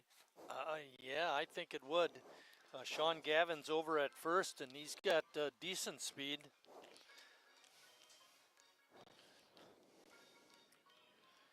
We'll do it Jimmy, again. the only runner on base that isn't particularly fast. 3-2 swung on a miss by Casey Stone. The A's end up with nothing through 5 complete. It's 4-2 Sheboygan.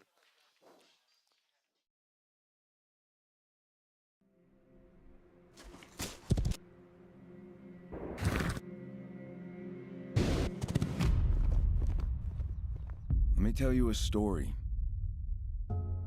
about a beer rooted in the heart of America, found in a community where a handshake is a sure contract, brewed for those who found opportunity in challenge and hope in tomorrow, raised by generations willing to sip, share, risk, remember. This is a story bigger than beer. This is the story of the American spirit.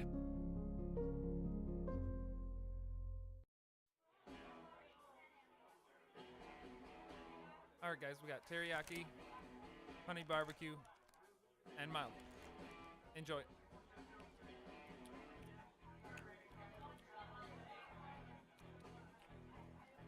All right, DOA wings, hottest on the menu. You got a problem? That doesn't happen to me. Jared Ricklice is back out there for the sixth inning, try to keep the A's in front. They lead it 4-2. And he's got 6 more outs to get to secure a series split with the Clout in 2025. The all-time series right now stands at 10 wins for Sheboygan against 6 losses. Hopefully we can increase our win to 11-6 on this all-time series. Do that in the 6th inning. It'll be 4, 5, and 6 in the Clout order. Biggers, Farnan, and Subo. We took a doubleheader from them last year.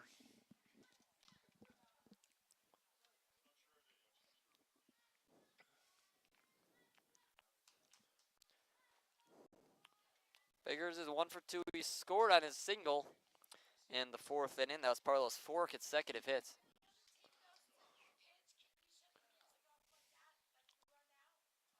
I don't do that. Courier.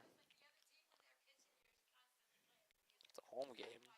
It's a home game. It's a home game. 1 and 2.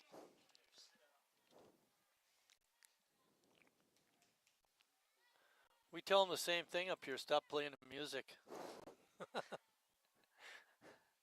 Pitch is inside the Biggers. It's 2 and 2.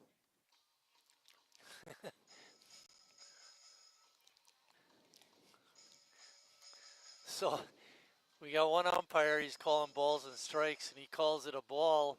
Can you appeal to him to call it a strike instead? Point at him. Yeah. 2 and I'm 2. gonna go to the base umpire, check this. Foul back by Biggers. It remains at 2 and 2.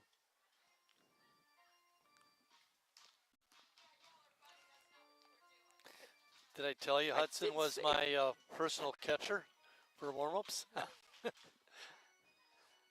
You did. Oh yeah, you were. You did say that earlier.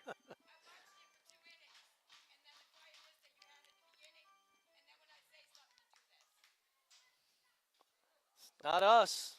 We're doing a live stream. Called strike 3 to get Biggers. Another strikeout for Jared Ricklitis.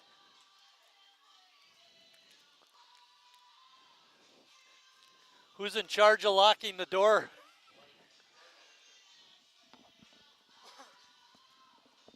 Six strikeouts for Ricklitis. Okay. 6 strikeouts and all of it at a different inning.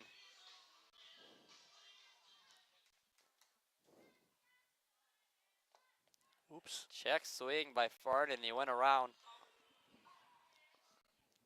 You know, the same thing would apply to the batter. If he didn't think he swung, he could appeal. Ah, it's all about the dog. Base hit for Farden, got it through a 5-hole. Another hit for the Clout. Hey Hudson, what's a 5-hole?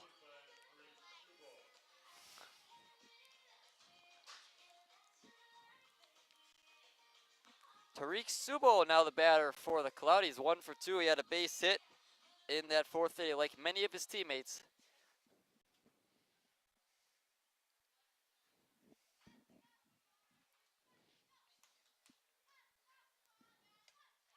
Pitch is off the glove of Wagner. Farden will advance to second easily. Don't like to give up a base. It takes away the double play.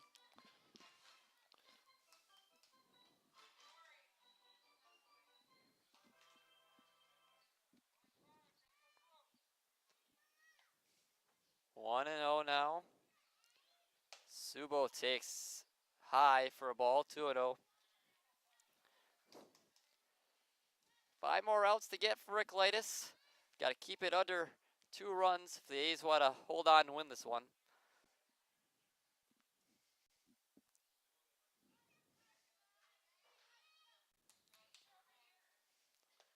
Ooh, Strike yes. in there. Great pitch by Ricklitis. Kind of took Subo by surprise. It's 2-1 now. Clout are out hitting Sheboygan. They have 8 compared to the A's 7.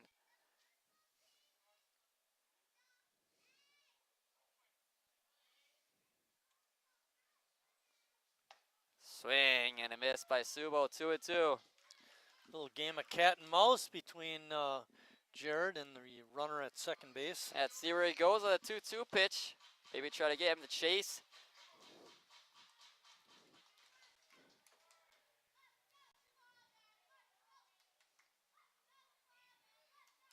Swing and a miss. He did get him the chase for the second out. Another strikeout for Ricklitis. First time this game he's had multiple strikeouts in an inning. That's number 7. Matt Kucharski's 2 for 2 today. He's looking to change that this time around. Yeah, I was just thinking, CJ, it's about our close to our 20th home game. We've never had any complaints like we received there.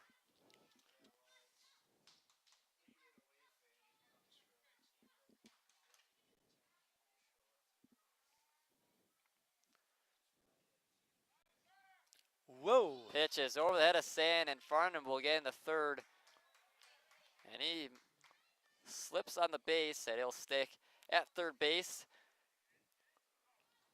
Throw for Ricklitis was over the head of Nolan Sand. Ricklitis has 2 strikeouts, and in between those 2 strikeouts is a base hit by Farnham. That's the runner at third. 1-0 now to Kucharski, who has yet to be retired. Pitch is high outside for a ball. Second error of the year for Jared.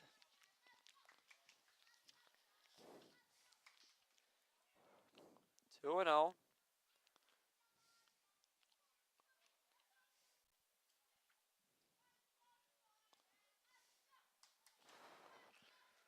This is an important batter, Lucas. Yeah. We have a 2-run lead. Certainly like to keep that 2-run cushion, maybe build on it in the bottom half of the 6th.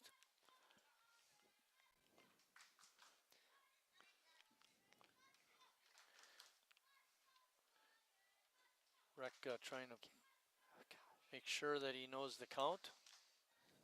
Looks like they're about ready to get back going. Wind is shifted, now blowing out to right field. That pitch takes a weird bounce, and Farnham will walk in home. And it's 4-3 now, A's. A single and an error, and then a wild pitch. That's how the run scores.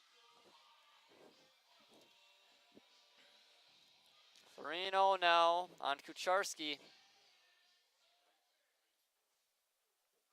Pitch is high, and it's 4-pitch walk to the 7-0 hitter.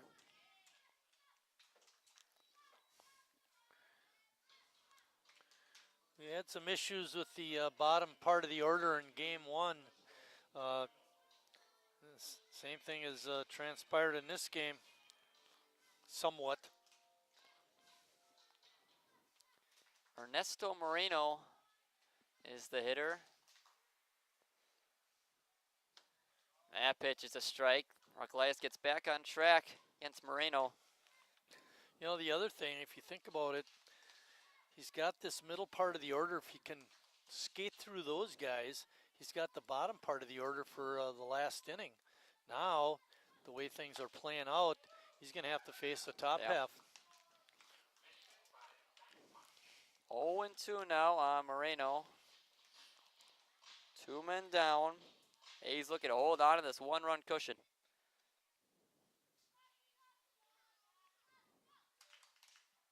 Pitch is outside for a ball. It's 1-2.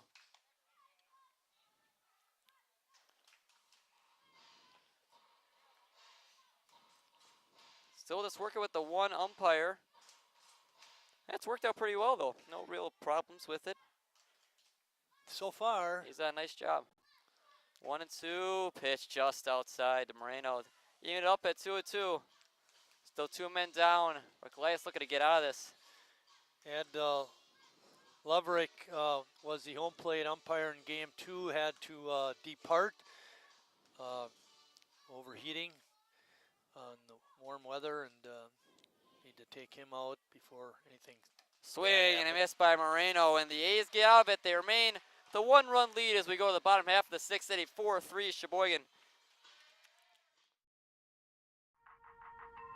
The estimated hold time is now less than 96 minutes.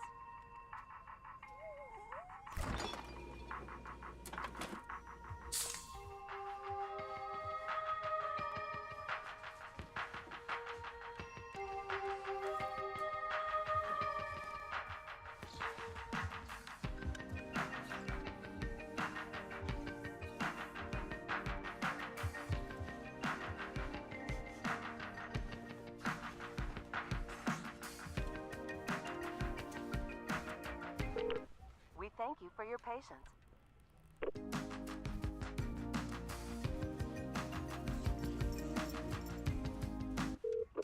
Sorry, are you still there? Yes. Okay, please hold.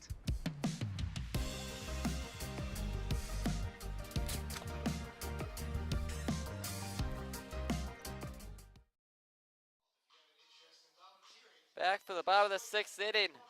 Sheboygan will send 9-1-2. Nolan Sand, followed by Chase Hansen and Riley Palmquist to face Joe Thompson yet again from this bottom half of the 6th inning. A's just 3 outs away from splitting I guess it is the season series, but just the 2 games today with Chicago.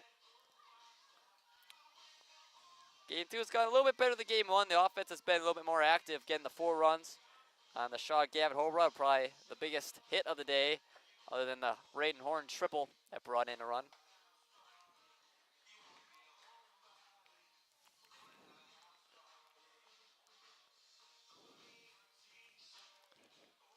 Thompson's been good. He's faced a lot of batters, but he hasn't given up too much damage, just the 4 runs. Could be a lot worse. Yeah, when you think about the traffic on the bases, to only give up 4 isn't bad. Sheboygan has left 8 on base in the game, which has been a recurring problem.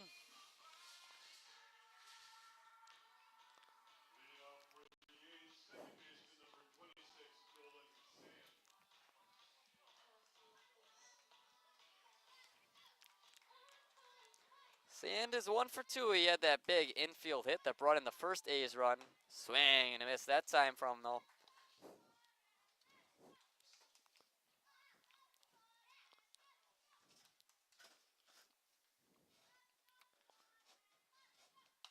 Foul back that time by Sand.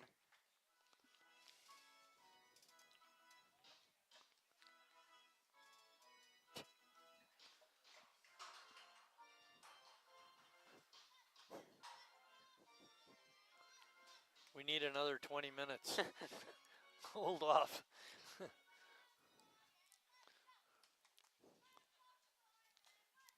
Oh, and 2 to Sand. You know, for guys like Gavin and Stone and Sand, you know, they're pitchers and they don't get to bat much, but they still take a nice rip at the ball. Yeah. They're not getting cheated. That's what you want. You know, if you don't get consistent at bats, why not make the most of it when you do? Swing, you might hit it. Rather go down swinging than looking, that's for sure. 0-2 to Sand. Takes it just outside.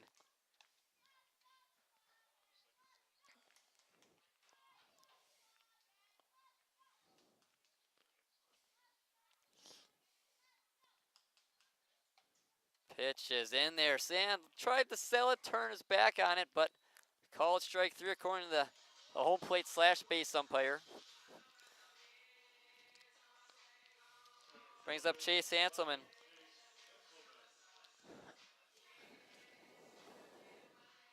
Hanselman had a hit in each game. He doubled and scored in game 1, and he singled back in the 4th of this ball game.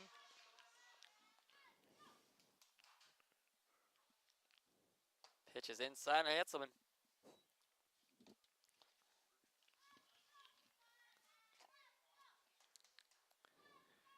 Hanselman attends Ripon College, drives over from Neenah. Hanselman hits one hard to left center field and deep. Go back is far, and it's going to get down. He overruns it. Hanselman will be in at second with the stand-up double. Farnan was shaded way over, and he had to run a long way to get to that one. Hanselman will be credited with the double. Actually, he just about got there. Yeah. I thought it was a little bit deeper. I think the wind might have pushed it back in a little bit. Look at the flag now. It is blowing in from left center field, and that's the reason. I thought it was going to get to the wall. Yeah. Palmquist now the hitter. He's 0 for 2 with a hit by pitch that he came around and scored on. A's just need another one. Give Rick Leas a little bit more breathing room. Got that runner at second with 1 out. Hit foul by Palmquist just off the end of the inning. A's do not play tomorrow. They have a total day off, and then, like we had mentioned, on and off throughout the day, back at it on Monday. Monday, Tuesday, Thursday, Friday. Not Monday, Tuesday, Wednesday, Thursday, Friday, Sunday. And Sunday is the last game of the season, doubleheader at Greenville.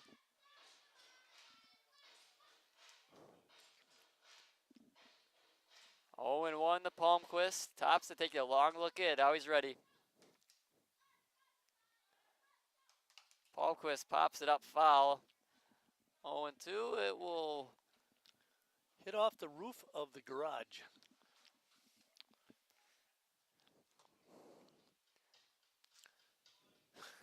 You look at that roof, I think it could be replaced any time now. Yeah, it's been through a lot.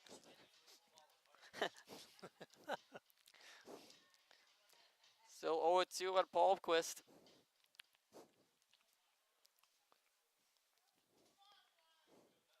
Pitch is in there for a call, strike 3. Riley does not agree for the second out on that strikeout. 2 called strike 3s for tops of the city. Horn looking to bring in that insurance run for the A's. 2 men out. He's 2 for 3 today.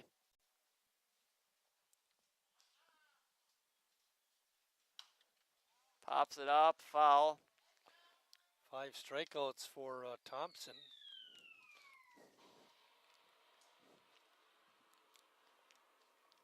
After that hit by Hanselman, both teams now have 8 hits.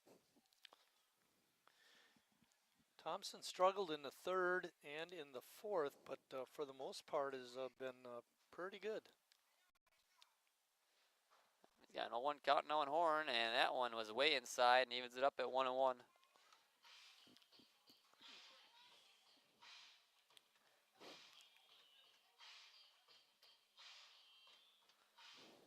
Sure gets his deck if it gets there. Horn looking to get Hanselman home. Pitch is high for a ball. 2 and 1.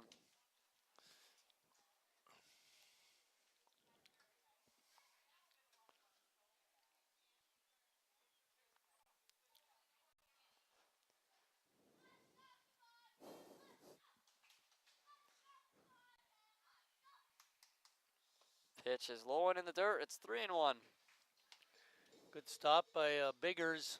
You know, for the most part, you look at Hudson Wagner and the two catchers for Chicago. All three have done a nice job today, I thought. You know, we made a little fun of the throwing by the catcher in game one for Chicago, but he never really got tested. Nope. So, you know, it's warm-up throws. Who cares? Yeah, Powers did a nice job of keeping the runners close as well. Made it easier for Subo not to have to worry about throwing him down, but you're right, he wasn't tested. I mean, you think even with the bad arm, they would have tested him at least once or twice. But it's a full count of Braden Horn, man at second base. That's Chase Hanselman. The A's remain up 1 in this bottom 6th inning. Pitch hit on the ground over the head of Thompson. Tough play for Moreno. It will not be in time. Hanselman's on his way home, and Wentz can't pick it up, and the A's will get a run. Great job by Braden Horn just to put the ball in play again, and Chase Hanselman even better base running to come around and score that run. Little more insurance, now 5-3. Kudos to Chase. He never stopped running. He ran to third and just kept going right around, heading for home.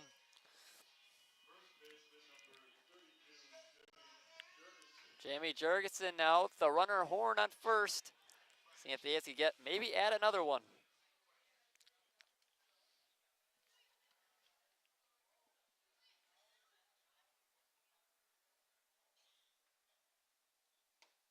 Pitch in there for a strike to Jurgensen. He's 1 for 2 with a single and a walk.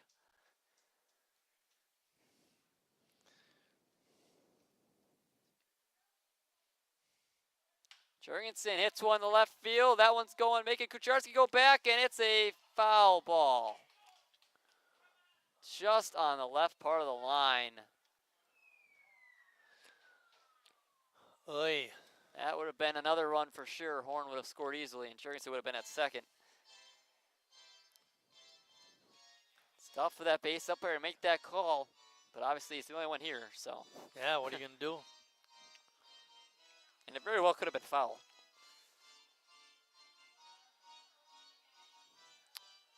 Oh, 0-2 to Jurgensen.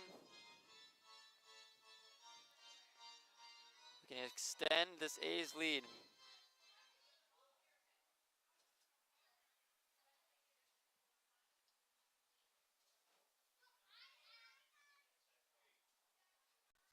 Jurgensen hits one in the air. Farnan is under it, and he will make the catch to end the inning, but not before. The A's get one insurance run on the Braden Horn infield single. 5-3 A's, we go to the 7th.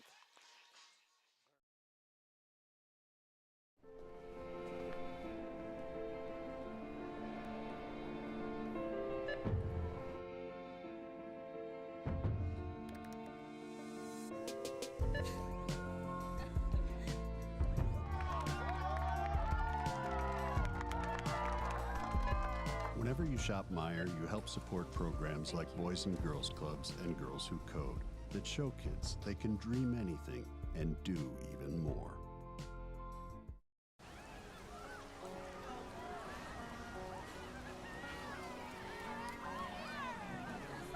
Well, I'll take you home.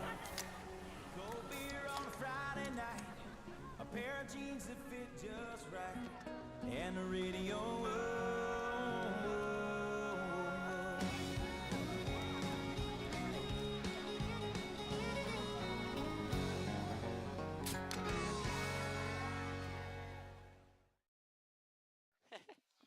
Top of the 7th inning, one last chance for the Clout to tie this game or take the lead. Jared Ricklitis is the man in the way. He'll face 9-1-2. Daniel Rubin, David Rubin, Josh Wentz, as if it gets to the 4th hitter, Andrew Rubin. Denny Moyer giving away that 50-50 prize. Our smallest of the year, I believe, $37. Well, with the people here, it's not horrible. No. Hunter working hard today. He's been all over the ballpark. And us up here in the press box are just trying to stay out of the way.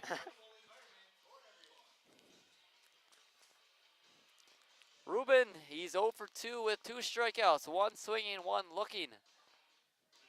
What's his first name? Daniel. Oh, okay. Daniel David Andrew.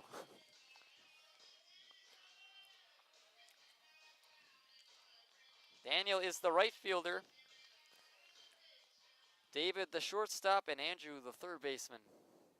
Shows bunt and it's a good one. Ryan Flesh throws it over. That was a good play by Ryan Flesh, but no chance to get the speedy Ruben. And the tying run will be at the plate for the Clout in the 7th. That was an awesome bunt right down the third base line, and Brad was playing back. Couldn't have done it any better. I mean, it's not something you'd expect leading off the inning down 2. Now it's David Rubin. He's the leadoff hitter, and he's 1 for 3.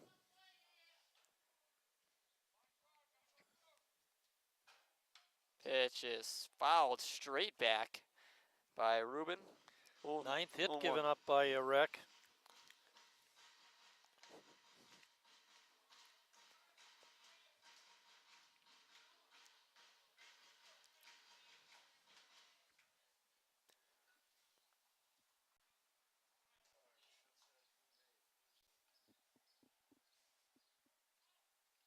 Oh, 0-1, swung on and missed by David Rubin.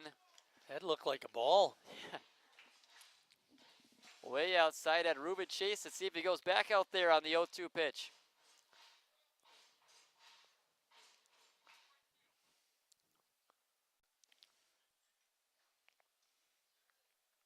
Pitch is hit on the ground to Palmquist. Flips to Sand at second. That's all they'll get, but the A's will take it out. Runner remains at first. Just this time it's another D. Rubin. It's David Rubin. Good play by Riley. Make the pickup and the quick throw to second. They've done that a few times tonight between Riley and Nolan. 1 down. Josh Wenz, the hitter for the Clout. Swung on and fouled back. 0-1 on Wenz.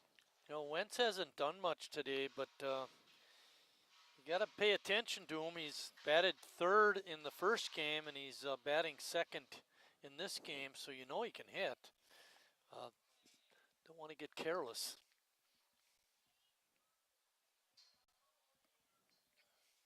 Oh, and 1 the Wenz. Hits that one foul. 0-2. Wenz.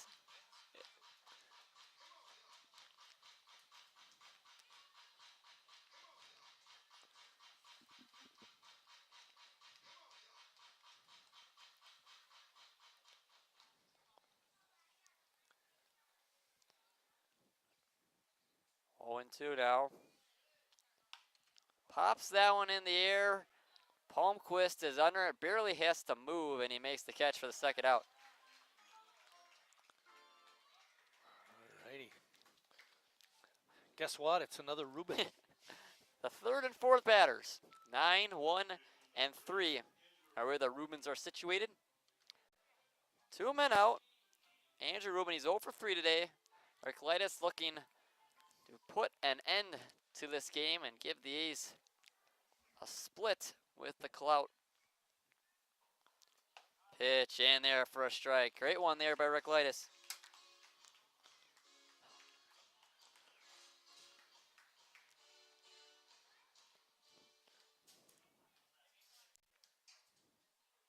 Tying run at the plate. That's Rubin. With Rubin on base. That ball is hit in the air to center field. Coming in is Hanselman. But it will be Gavin to make the catch. And the A's hold on to win 5-3. And they split the doubleheader with the Chicago Clout. Jared Riclitis, 7 complete innings. 5-3 A's W. They improved to 23-19 on the season. Marty, any last thoughts? If you're going to split a doubleheader, win the second game because you leave the ballpark on a positive note. They'll enjoy a day off tomorrow and then get right back at it on Monday. Yeah, like Mario was saying, the next home game and our next broadcast is Monday, July 21st, 7:30, first of Asha Max. It'll be the first of that hectic New Bowl week for Sheboygan. And hopefully they can hold out of that first place finish and then go and win the championship in early August. But until then, for the now Hall of Famer Mike Barton, I'm Lucas Scholze, and we'll see you next time.